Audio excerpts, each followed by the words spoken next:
Olá, o meu nome é Claude Shannon, sou americano e fui matemático, engenheiro eletrónico e criptógrafo. Sou também conhecido como o pai da informação. Sou Warren Weaver, também sou americano e matemático. Em 1949, juntamente com o Shannon, lançamos o livro A Teoria Matemática da Comunicação. Durante a Segunda Guerra Mundial fui trabalhar para os laboratórios Bell nos sistemas de controle de fogo e criptografia.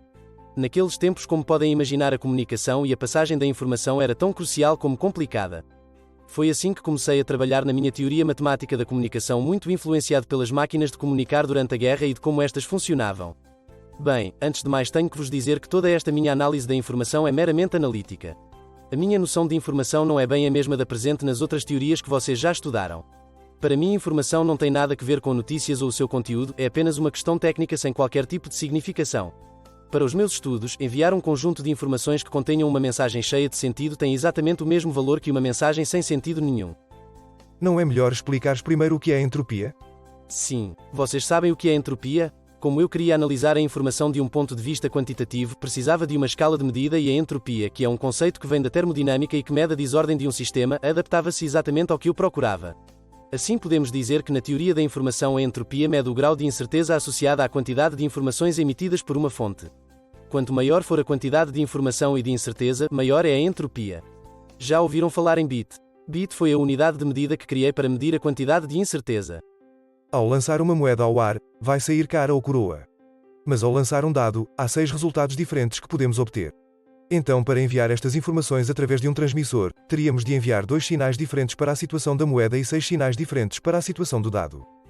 Ou seja, a incerteza no lançamento do dado é maior do que a incerteza no lançamento de uma moeda, logo o lançamento do dado é uma situação com mais entropia que o lançamento da moeda. Se só houvesse uma hipótese possível, havia certeza e não havia entropia nem sequer informação.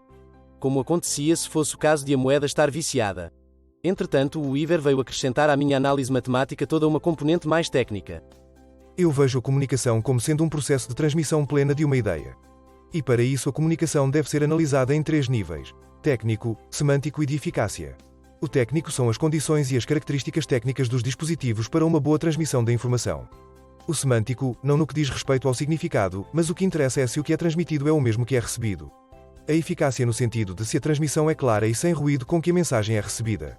Para nós a comunicação podia ser esquematizada da seguinte forma linear: fonte de informação, transmissor, canal, receptor, destinatário e ruído. A fonte de informação é o que normalmente vocês chamam emissor. É quem produz uma mensagem destinada a ser comunicada. Essa mensagem pode ser sob a forma de palavras faladas ou escritas, imagens, música ou qualquer outro formato que para mim, seja qual for a sua forma, a mesma informação tem sempre a mesma medida.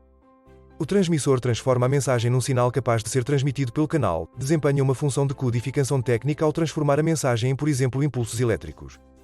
O canal, do ponto de vista técnico, é o meio de transmissão à distância.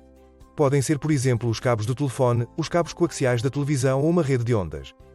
O ruído são as interferências que prejudicam a transmissão da mensagem e podem fazer com que a informação enviada pela fonte chegue de forma impossível de ser convertida pelo receptor, não chegando de forma compreensível ao destino.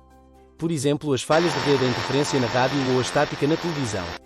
Agora, atenção! Para mim o receptor não é a pessoa que recebe a mensagem, é um aparelho técnico, é como o transmissor mas em sentido inverso.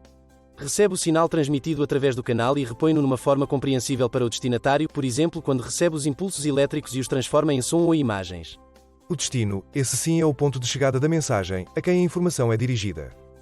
Resumindo, o que nos interessava era unicamente medir e calcular a quantidade de informação que poderia ser enviada de um transmissor para um receptor por um determinado canal num determinado tempo. Quantos bits podiam ser enviados num espaço de tempo. E foi isso que acabou por mudar o mundo. Nós não estávamos interessados em analisar as intenções das pessoas que enviavam e recebiam as mensagens, a sua interação, os seus interesses ou as suas consequências e nem sequer no conteúdo da própria informação. E fomos muito criticados por isso. Foi assim que surgiu o modelo teórico comunicacional semiótico, que tenta explicar como se dá a comunicação entre a fonte e o destino através de bases semióticas. Então, a semiótica é o estudo da interação simbólica no processo de emissão e recepção de uma mensagem codificada. Ou seja, uma mensagem é um sinal ou um grupo de sinais ou signos com significados que lhes são dados através de processos do pensamento humano. Na semiótica estudamos precisamente a forma como os signos se organizam e como a sua codificação permite relacionar os signos com os seus referentes. Isso. Surgiram assim 2 teorias. A teoria semiótico-informacional, onde também não há interesse nem pela fonte nem pelo destino, apenas se preocupa com o conteúdo da informação, ou seja, analisa a informação não de uma forma quantitativa mas sim a sua estrutura e codificação. Aqui toda a atenção é dada à forma como as mensagens são codificadas e descodificadas pelo transmissor e o receptor e o seu contexto. E a teoria semiótico-textual, que se preocupa não com a informação e as mensagens em si, mas com a forma como o destinatário irá interpretar a mensagem e ao cuidado que a fonte tem que ter na forma como codifica a informação de forma que esta seja clara e possa ser descodificada sem margem para ambiguidades. O importante é ter a certeza de que o destinatário recebe exatamente a mensagem que a fonte pretende. Na verdade, apesar de poucos conhecerem o seu nome, Shannon foi uma das pessoas mais importantes para a forma como vivemos e comunicamos hoje em dia.